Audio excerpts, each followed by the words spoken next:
Hi hello नमस्ते. मी मनीषा पुन्हा एकदा आपल्या नवीन ब्लॉगमध्ये तुम्हा सर्वांचं मनापासून स्वागत करते. तर आम्ही काष्टीमधून निघालो चप्पल बूट वगैरे घेऊन आणि दौंड कुरकुम मार्गे चाललो होतो. तर पाहू शकता रस्त्याने खूप सारे असे हिरवीगार झाडी वगैरे आहेत आणि डोंगराळ भाग आहे पूर्ण.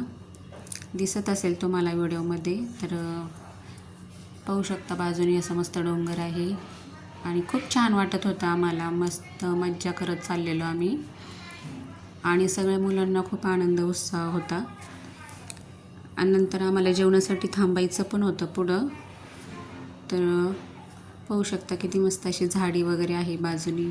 खूप छान वाटत होतं. खूप सगळे असे मस्त आनंदी उत्साही होते. इकडे तिकडंच पाहत होते सगळे, कारण मुलांना असा खूप आनंद झालेला की नाही का कधी जाणार आपण. नंतर आम्ही इकडे पुढे लोणंदमध्ये जेवणासाठी थांबलो. म्हणजे लोणंदच्या अलीकडेच होतो. तर तिथं आम्ही चिकन करी वगैरे भाकरी ते मागवली. दुपारचा टाईम झालेला होता. मग जेवण वगैरे करून परत आम्ही लोणंदच्या बाजूने निघालो. तर रस्त्याने पाहू शकता खूप अशी मस्त हिरवीगार शेत वगैरे आहे, घनदाट झाडी, डोंगराळ परिसर. मुलं जेवण वगैरे केल्यावर थोडेसे हे झाले शांत, म्हणजे नाही का, म्हणजे एन्जॉय तर करतच होते पण तरीसुद्धा जेवल्यावर थोडीशी सुस्ती येतेच माणसाला. आणि पाहू शकता किती मस्त एकदम प्रसन्न असं आम्हाला वाटत होतं. खूप छान वाटत होतं. तर सर्व आम्ही डोंगर वगैरे बाजूने मुलं बघतच होती नुसते, नाही का. त्यांना आता कसं फिरायला जायचं म्हणल्यावर सगळ्यांना आनंद होतोच.